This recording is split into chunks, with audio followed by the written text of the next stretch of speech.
أعوذ بالله من الشيطان الرجيم. بسم الله الرحمن الرحيم. شاكرا لأنعمه اجتباه وهداه إلى صراط مستقيم. سورة نحل شروع پاغی کی آیات مبارکہ یوسل شلم چې د مخکی آیات مبارکه نا د ابراهیم علیه السلام واقعات د دلیل نقلی په طور باندې ذکر کېدا. بعض علماء ذکر کړي دي چې دلته 15 صفات او 15 احوال ذکر کړي. بعض علماء ذکر کړي دي چې دلته داغي لس صفات د ابراهیم علیه السلام ذکر کړي. پاغه صفاتو کې سلور صفات پرون ذکر شي وو چې ابراهیم علیه السلام امتن قانتن حنیفا ولم یک من المشرکین. دا سلور صفات د دې تذکرہ پرون ذکر شي وا. نن د پنځم صفت ذکر د شاکر لانعمه، شکر کوونکی د نعمتونو د الله.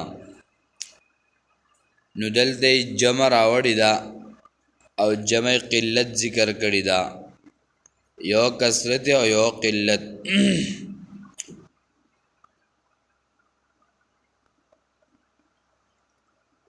نو مطلب دا دی چې دا ابراهیم علیه السلام دا غلګو سيزونو شکر وباسو، بلکې په طریقې اولای دا ډیرو سيزونو سکو شکر یې کو.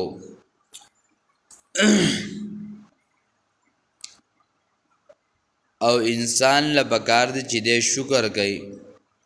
او حدیث کې راځي چې کله انسان شکر نشي ادا کولای نو دی به د الله پاک شکر څنګه ادا کی. ځکه یو انسان یو وخت یو ټیم ښېګړه وکړي او بل طرف ته دا انسان د دې انسان شکر نشي ادا کولای نو دومره لوی نعمتونه الله کړي دي دی به د هغې شکر څنګه ادا کوي.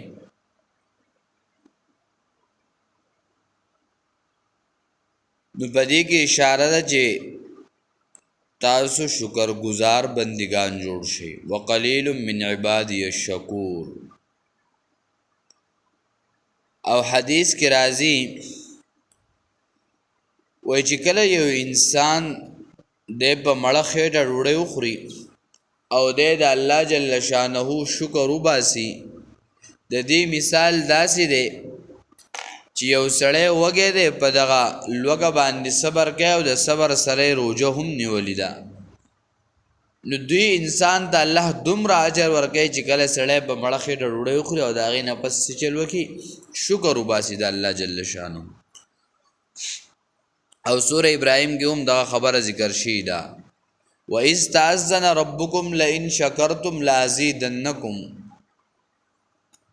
که تاسو شکر وباسو زما د نعمتونو، الله وایي زه به نعمتونه سیوا کم، او که تاسو د نعمتونو ناشکري کوئ الله وایي عذاب به درکم، ان عذابي لشدید. ناشکری نه کول. او ابراهیم علیه السلام دا شکر گزار بندو د الله، دا قدردان بندو د الله جل شانه. ذخیرۃ الجنان کې مولانا سرفراز خان صفدر سے رحمه الله رحمتا واسعه غدل ته ذکر کړی دي د ابراهیم علیه السلام واقعات تفصیلا، چې ابراهیم علیه السلام په شام کې اوسېدو او بیبي هاجره او اسماعیل علیه السلام د حرم خواته د الله په حکم باندې راوستي. نو ابراهیم علیه السلام به د شام نه راغی د اسماعیل علیه السلام خواله، او دغه لګې قبیله بنو جرهم دا آباد شي ول، دوی په اوبو پسې راغلي ول. هغه اوږده واقعه ده خو کوم خپل مقصد دی هغه وایو. نو ابراهیم علیه السلام سمود وروسته راغی، اسماعیل علیه السلام واده کړو. د دې بیبي نه ولې تپوس وکړو، وی سهل له بکور کې څنګه وخت ژوند تیریږي. وی بس هغه ښکار له تللی او غوښه مخه د ښکار راوړی او دغه زمزم اوبه دي داسې کو او نور څه شتی نه په کور کې او بس غریبي ده او خپل هغه دغه یې شروع کړی دی. ابراهیم علیه السلام ورته ووایي چې کله د خاوند راغی اسماعیل علیه السلام وینا به ورته وکړي چې چوکټ ټې بدل کړه. اسماعیل علیه السلام راغی بیبي ورته واقعه ذکر کړه. هغه ورته وی دا کوم واقعه چې راغله دا زما والدو زما پلارو او چوکټ مطلب د دروازې نه دی مطلب تی دا دی چې د خپله ښځه څخه دا طلاق او د ټولو نه اولنی طلاق په اسلام کې په ناشکرۍ باندې ورکړی شوی دی چې کله ناشکري راغله نو بس ښځې د بې طلاق هم میلاو شوی دی او هغه دغه طلاق علما ذکر کوي چې ښځې ناشکري وکړه او دغه ته په دغه ناشکرۍ په لفظ باندې طلاق میلاو شو.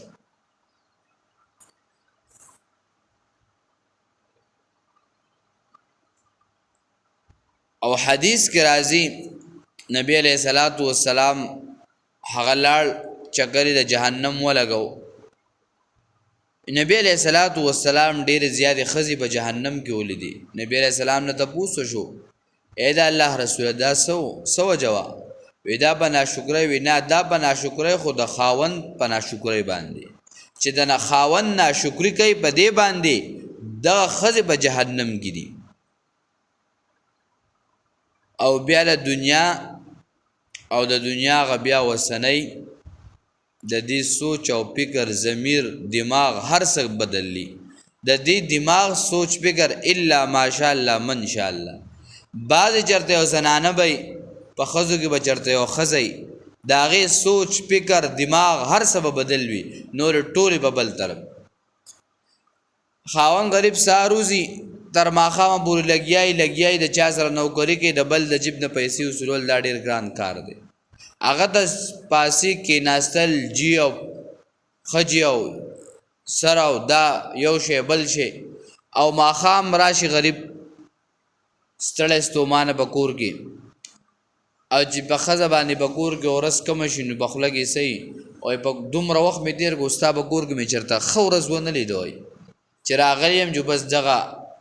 الان کې ټول عمر به داسې تېر کړی چېرته بده ورځ به نه راغلی خو د یوې هغه بدل هغې په ټولو ورځو باندې بدل کو وایي ټول عمر مې ستا په کور کې تور کو خوراک مې چېرته ونه کو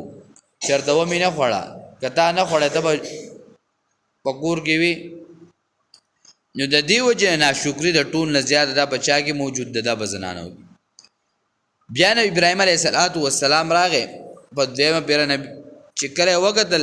بله زنانه و د هغې نه یې تپوس وکړو څه حل دی هغې ورته ډېر د الله شکر دی هر څه ډېر دی. نبی ابراهیم علیه السلام وي خپل خاوند ته ووایه چې بس دا صحیح ده او دا چوکټ مه بدلو او دا په خپل ځای باندې برقرار ساته. مطلب دا و چې دا زنانه استعداد والا ده او دا شکر ګزاره ده بلکې دا زنانه دی او بس د دې سره خپل ژوند تېروه. او علماو ذکر کړي دا هغه زنانه وه چې د دې په نسل کې الله جل شانو نبی علیه السلام هغه دنیا ته رالیږلی دی چې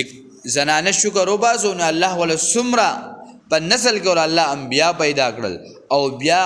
سرور کائنات محمد رسول الله صلی الله علیه وسلم چې دا د هغې په نسل کې راغلی و. ځکه نبی علیه السلام دا د اسماعیل علیه السلام په نسل کې و چې شکر دی وباسو الله به هر څه سیوا کې او هر څه به درله ډېر کړي. او قرآن کې هم الله جل شانه ذکر کوي وقلیل من عبادی الشکور ډېر زما د بندګان نو هغه لږ خلک دی چې هغه څه کوي هغه شکر وباسي هغه د الله شکر ادا کوي. عمر رضی الله تعالی عنہ دور خلافت دی یو سړی په حرم کې طواف کوي د خانه کعبې نه تاویدو او دعای کوله ځکه دا دغه چې کله ته طواف کې الله دې موږ تاسو ټول بوزي نو هلته چې طواف کې نو بس دعاګانې به غواړې وی هغه دا دعا کوله چې الله ما دا هغه لږونه کړي الله ما دا هغه لږونه کړي. عمر رضی الله تعالی عنہ ورته وی دا څنګه دعا غواړې ما هم په دې پوهه که که نه ته چې دا دعا غواړې وی الله پاک نو سورې صاد کې وقلیل من عبادی الشکور ډېر لږ د بندګان نه داسې چې هغه شکر ګزار دي وی زه یم چې الله ما په هغې کې راولې.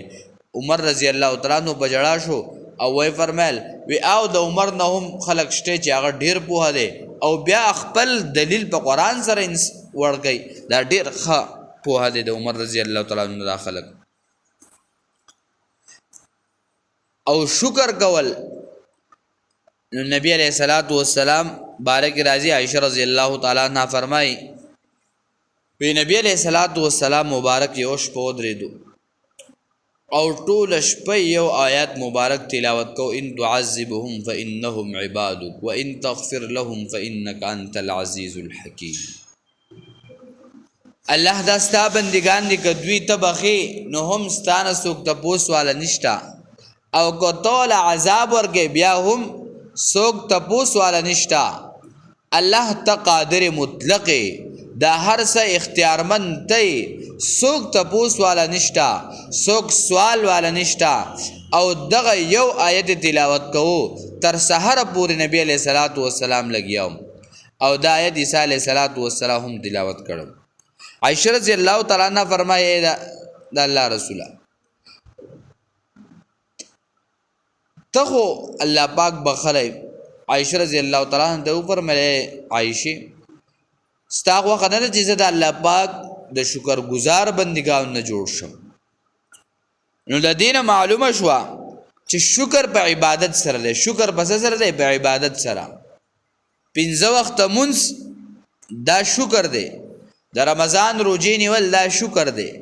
حج کول دا شکر دی دغه شانتي زکات ورکول دا شکر دی انسان بدا کوي په دې سره به انسان ته شکر دی ادا کوي الله فرمای اجتباه وهداه الى صراط مستقيم شکر کوونکې د نعمتونو د الله تعالی ورکړې د دلرا د ابراهيم عليه السلام الله ورکړې د الله وې دا ما ورکړې د او بیا سیدنا ابراهيم عليه السلام ته لقب د خلیل ملاو شو خلیل ویلګي دوستا چې سپا دوسی جبریل امین ته پوښتنه کو وی اے الله وی دا ابراهیم خلیل الله دا تا څنګه دوست ګرځولې دي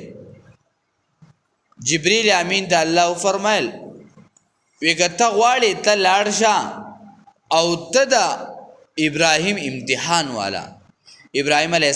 السلام په یو غر کې چيله او بيزي سره ولي چې هغه سره ولي دا جبريل امین راغه او دا الله صفاتونه او حمدونه شروع کړل ابراهيم عليه السلام له ډېر زیات خوند ورکو او دی ورته بس اوري چې کله د بس کړل ابراهيم عليه السلام ورته وی اے دای خو نه پیژند چې دا جبريل له وی ماته د الله تعریفونه نور وکا هغه وی نور نه کوما ناوی مزاری او مینتی ورته وکو وی دا چیلې بدل درکم خدمت د الله تعریف بیا وکا چې کله ولا چیلې ور وی بس دا چیلې ستاسو خود د الله تعریف راته وکا بیا ور داغه د الله تعریفونه دا وکړل بیا غل شو بیا ورته سوال مینت وکو وی ماته بیا د الله تعریف وکړ ډیر خوند راکو هغه ورته وی وس خلاص سره بيزي بیا بسراګه ای وی د خپل بيزوله بچرته نوکر نه سي کنه وی زستاره بيزو نوکر شم ته ما د الله تعریف وکا هغه تعریفونه وکړل او بیا ابراهيم عليه السلام د جبريل امین وی دا بيزي دی هم والا او دا ستا بيزي شو ته بخپل ځان له ساده او زدر نه لاړم چې کله د الله دربار ته لاړ او د الله ته د ابراهيم عليه السلام حال وی د جبريل امین وی الله تا ابراهيم عليه السلام د خلیل